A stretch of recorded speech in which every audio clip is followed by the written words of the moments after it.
Welcome to the Heartful Healing Hub podcast. I am Deanne, your host, frequency intuitive and energetic healing guide, here to hold space for transformation through sound, energy, and sacred storytelling. You're listening to Healed and Whole Stories of Remembering, a special series where I sit with women who've walked through deep health challenges and emerged transformed. These are conversations that are sacred, heart to heart, soul to soul, filled with truth, resilience, and the power of coming home to yourself. May these conversations inspire your own inner healer to awaken. Let's begin. Hello, everyone. Welcome back to my Heartful Healing Hub podcast. Today, I have the great pleasure of sitting with Miss Katrina. I will read her bio. Katrina would like to be introduced actually as the Boa Flouncer. She is a writer, playwright living in Jackson, and then she received her MFA in creative writing from Mississippi University for Women. After losing her partner, Dora, to ALS, Katrina became an advocate for ALS treatments and cures. With her business, Daily Flounce, Katrina supports writers through one-on-one coaching, through online courses, and also mini writing workshops. Welcome, madam. How are you? I'm doing well. Thank you so much for having me today. Oh, I'm so pleased you could make the time, carve some time to come and join me and have a chat with me. So that's awesome. So I will leave you to tell your story however way you would like. So the stage is yours. Okay, awesome. Well, on September 10th, 2025, I woke up, I sent my dog to the vet, and then I called an ambulance to take me to the Mississippi Baptist emergency room. When I reached the emergency room, my body, I had swelling, intense swelling throughout my entire body. I could barely walk. I went in an ambulance because I couldn't sit up straight. So later that day, I was diagnosed with congestive heart failure. Oh And dear. the congestion part is when the fluid in your heart doesn't work well, the fluid gets backed up in your body and causes all of this swelling. Hmm. So, of course, the most immediate concern was to find out what my heart was doing so they could give me the right medication for it. And of course, to get the fluid off of me. And so at that time, we thought I had 75 pounds of fluid. It turned out to be 144 pounds of fluid on me. Oh, jeez. And yes, it was a lot. So, in one day, I had a diagnosis and I had medication that was working.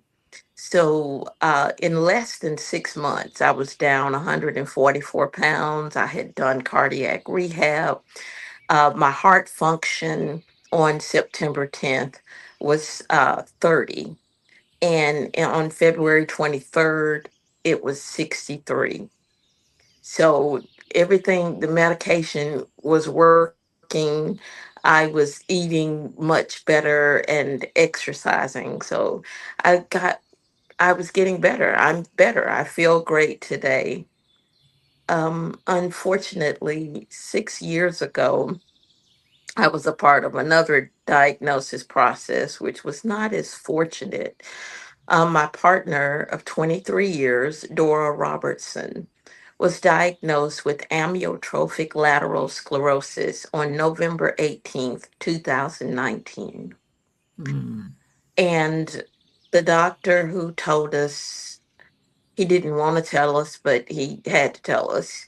And he said she had a prognosis of 2 to 5 years. It could be longer or it can be shorter. And it was shorter.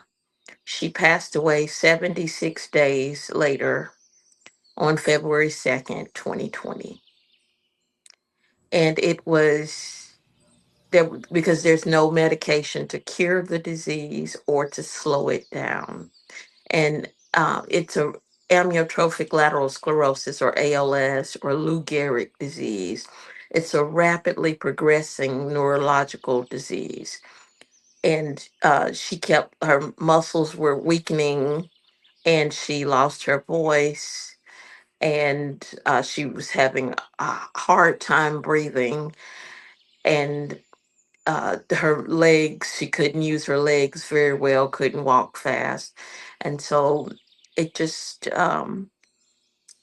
she lived with this until she could no longer live with it anymore. And she died. And after she died, well, on the last night, a few hours before she died, she made the laborious effort to tell me that she loved me. Oh. And yeah, a few days after her death, her brother came over to get some of her things from the house, some of their things or whatever. And he was very cruel. He said that I was poor and that I couldn't keep the gas on, I couldn't keep the lights on. And the next day at her funeral, they made sure I sat at the back of the funeral. And here in Mississippi, especially in the capital, race is everything. So Dora was white and I was black.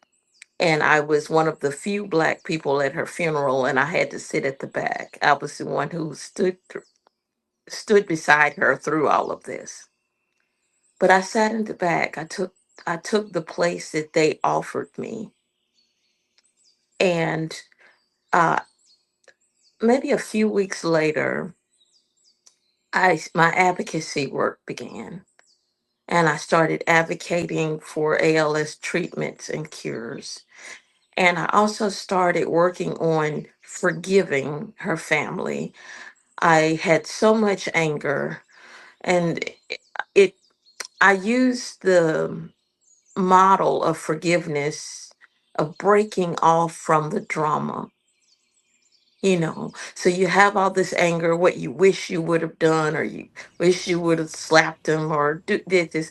And none of those things would have been helpful. Slapping him would not have made Dora come back. Cussing him out would not have made Dora come back. And so I wanted to do something meaningful with my life. And I wanted to do something that honors not only Dora, but me as well, and all the other people that I come in contact with. And Mm-hmm. so I entered the ALS community with one ALS connection. And one of the things I didn't realize until maybe a year or so after I was into the community, because I just really love these people and they're loving on me and we're advocating together. But I had to understand that they had the same fate. Those who were living with ALS had the same fate as Dora. Mm. And I had my first loss within the community in 2021, I believe it was. And I joined. So these different ALS organizations have different teams. And so I joined the veterans team. Now, I'm not a veteran, and Dora wasn't a veteran, but I was shocked to find out that veterans don't get every veteran doesn't have the red carpet rolled out for them, for this disease. That there were veterans fighting for the correct kind of bed. And so I wanted to be a part of the efforts to make sure that our veterans got continuity of care. Yeah. And so I was the scribe for the team. And the gentleman who trained me, his name was Jay Kinney. and he was a veteran. And Jay and I got close because we would have to, discuss the notes and, make sure they were correct and whatever. And it got to a point where he couldn't co-scribe anymore. And I told him, that's fine, I got you. And then he passed in 2021 and it hurt. He was my first, um, you know, after Dora, but it hurt Mhm. almost as bad. Mm. And, but I, I never get used to it. So, but I have so many more connections now in the with the in the 6 years that I've been advocating. So many deaths, and that's why I keep advocating because I want us to come up with some type of medication or treatment that will at least slow the progression down. Yeah, for sure. I mean, what a extremely touching story you've just shared with us, and it's just like wow. It would be difficult. Like as I've mentioned to you before, my story was, because I was dealing with cancer all these years ago. So I've never gone out of my way to be in like you, like advocating for cancer treatments or anything like that. So I've not lost many people to cancer that, well, not many anyway that I know of. So it's yeah, it would be a painful reminder, and in my from my point of view anyway, because you've lost Dora, and then you're working with people that have ALS or that advocating for ALS. So yeah, it would be a difficult spot to be in for sure. So how do you, Yes. like, I admire you. How do you keep yourself sane and in good health yourself, and in just high spirits dealing with that? So Well, I haven't been doing a good job of it. That's one of the things I realized with my health last summer and in the last few months. I realized that I have been doing a lot of advocating, and I've advocated on so many different levels, nationally and internationally. And so uh, I contact people every day and send words of encouragement to either people living with ALS or people who are currently caring for someone living with ALS or someone who has just lost their person living with ALS. So I do a lot of that daily. I also serve on different types of boards. I speak on stages and tell my story, and I write, and I do all of this. And I, in the past 6 years, I've advocated for everybody impacted by ALS and except for myself. I was losing myself, um, and Dora's brother was truthful in that when he said that I'm poor, I do live under the poverty line. And it's very difficult to do this work when you don't have access to resources. So, but I haven't let that stop me from doing it. mhm. Um, but it is difficult to because I spend a lot of time worrying about money, and that eats into my advocacy time and time I could be doing, energy I could be using for something else. And so one of the things that I'm doing is I'm really practicing mindfulness and deliberate thinking, and I'm learning how to reach out for help. That was one issue that I had, and I had that issue when I was with Dora too. But just reaching out for help and telling people I need help, and they come, they come, and they help me, and Yeah. and yeah. I am about to cry, and I haven't Mhm. cried in a while. So, um, but it's a dreadful disease, but it's Yes. such a beautiful community. And I'm seeing, I'm just in from Washington, D.C., and I was a part of the IMALS flag event. And it's such a moving event. They plant 6,000 flags on the mall to represent the people who have been diagnosed, who are living with or passed from ALS. Mm. And so it's this huge field out in front of the Washington Monument, just full of flying flags. And each flag has a name on it. And it is so overwhelming. And when you'll see people in the field, they're just holding each other. They're just holding each other because that's all you can do. You see all of those flags and your person is among them. Yeah. So yeah, so I did some crying this weekend and last week too, Yeah. um No. The- yeah, and it's always work to do. So I am on the veterans team with the ALS Hope Foundation. And Mhm. last year we had our inaugural Veterans Clinical Research Institute.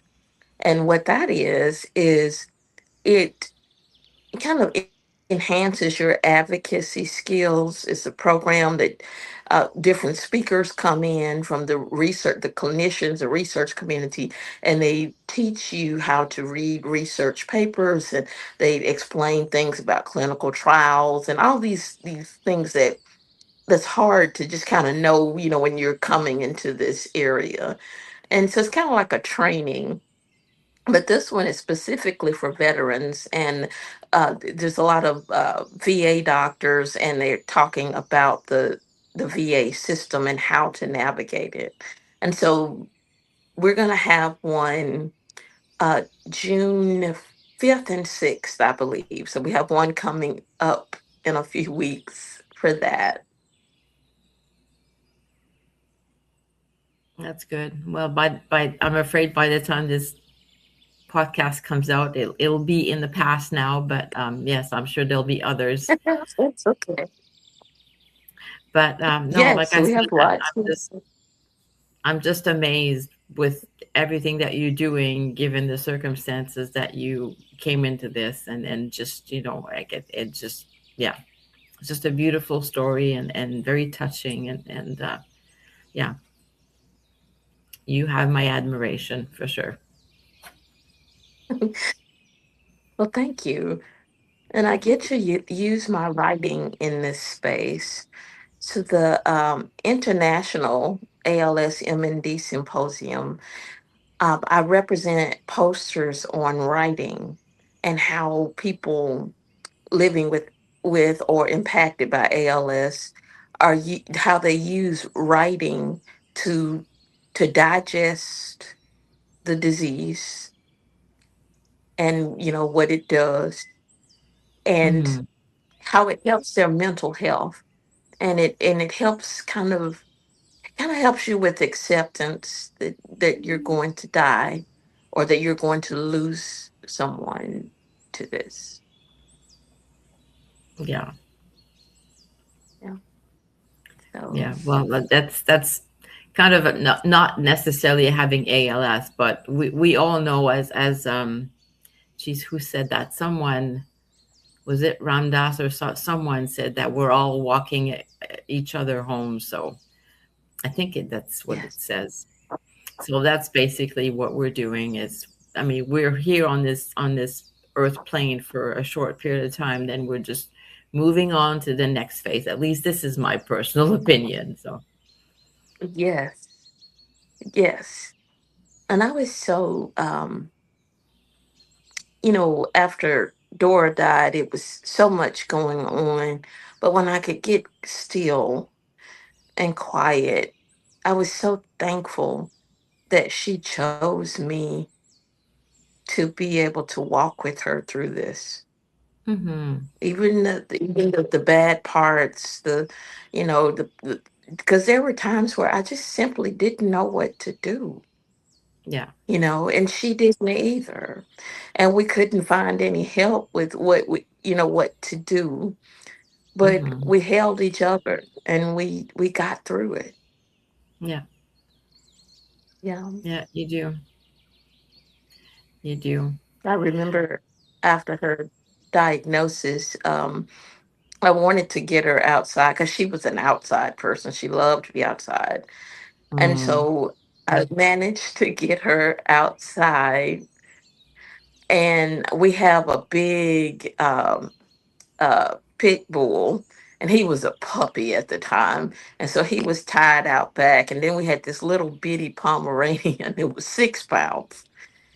And so we were walking down the front walk, and the big pit bull got loose. And I'm always so afraid of that because people are afraid of him because he's big and they want to shoot him and all this Yeah. kind of stuff. And so, but I couldn't let go of Dora, and I couldn't run after him. And I was like, what do I do? And Mhm. he ran up to us and was running circles and whatever. And I managed to get Dora leaned against the walnut tree, and she held on to the 6 pound dog. And I caught Boots, the 60 pound dog, and he was just so happy to be caught. And it just, in that moment, and Dora was just laughing, and the sun was out, and the little Pomeranian was just doing his little thing. And it just was a beautiful moment. Mhm. And I knew that we'd get through it, but that was one of those beautiful moments. Yeah, it's those memories and those moments that you cherish the most after someone is has moved on to their other space and the other place. So yeah, Yeah. yeah, those are moments that you, like I said, you cherish those, and yeah, that's where Dora still lives. She still lives with Yes. you and with everybody else that knew her and remembers her. So that it's beautiful. Yes, I'll tell you a little bit about the boa. Um, Mm. Yeah, so yeah, one of please the do. I first love your boa. one of the first things that Dora said to me, after we decided we were going to be a couple, Mhm. she was reading through some of my journals, and she said, "You are such a good writer, and you have such a great gift for dialogue. Why aren't you doing that?" And I guess when I met her, I was still really young, so I was 25 and she was 50. And so I felt like my life was pretty much set because I had dropped out of college not once but twice. And so I Mhm. just decided I would live the rest of my life as a dummy. And and, and that was just how it was. And I what she was saying to me sounded so foreign. She was like, "You need to go to Millsaps College. That's the college she graduated from and where she Mhm. worked." And I was so intimidated by Millsaps College. I had applied years ago and I was rejected, and I was like, "No, I can't do this." She said, "Try the adult program." And she kept on after me. And I went ahead and applied, and I was accepted, and I graduated and all of that. And so Nice. after I graduated from Millsaps, because Millsaps has writing all the way across the board. So that means any class you take, you're going to write. If it's math, if it's gym, you're going to write something. Mhm. Um, but after I graduated, I started my writing career, and I didn't have anything published and really didn't know how to get started with it. And so I took a training with the Mississippi Arts Commission, and they told us about starting a Facebook fan page. And, which seemed weird. And I started the fan page, and I'm also an amateur actress, and I had just been in a play called Hats, where I played this diva who wore a boa. And so I Nice. started talking about my feather boa, and I started matching my feather boa with my hairs and with my shoes and that kind of stuff. And I talked about it so much on Facebook that when people saw me in person, they're like, "Where's your boa?" So I was like, okay. So I so I actually got me a couple of boas, and then it just kind of took off from there. Uh, I would go to somebody's funeral and wear the boa, and I was so scared of offending the family, but that wasn't the purpose. But I'd get there, and people would see the feathers, and it just made it better. Hmm. So we started this maybe in 2010. And whenever I had a writing thing, a writing workshop or a writing presentation or whatever, I wore the boa. And I even wore it to the Association of Writers and Writing Programs, the big conference with 12,000 attendees and stuff. Oh, nice. And and so it's really wonderful to be able to carry the flouncer over into the ALS community, because I didn't know if I could. I did a lot of talk, before Dora died, about inspiration and moving forward, and then in 2020 it was time for me to walk the talk. Mm-hmm. Could I really do this after such a huge loss? And people who knew me, even my fans and so forth, they knew that losing Dora was a huge loss. Mm-hmm. And it took me some time, but I was able to bring the Boa Flouncer back, and now she is doing a lot in the ALS community. I wore my boa to the Senate meetings last week, and I had a big red and white one on. And the meetings went well, and I was taken seriously, and I was received really well. That's awesome. No, I love you, Boa. It's just it's very unique. So it's yeah, like I said at the before we started the recording, you look very chic. So I love you.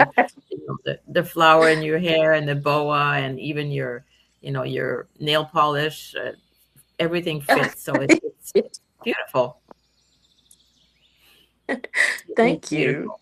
Yeah, yeah, that's awesome.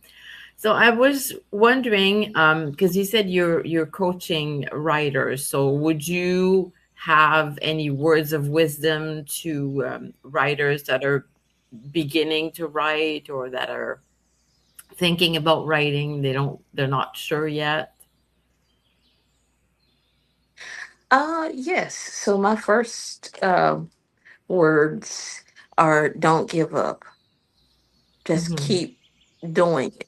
So even because I had to relearn how to write after Dora died, I could barely write my name correctly.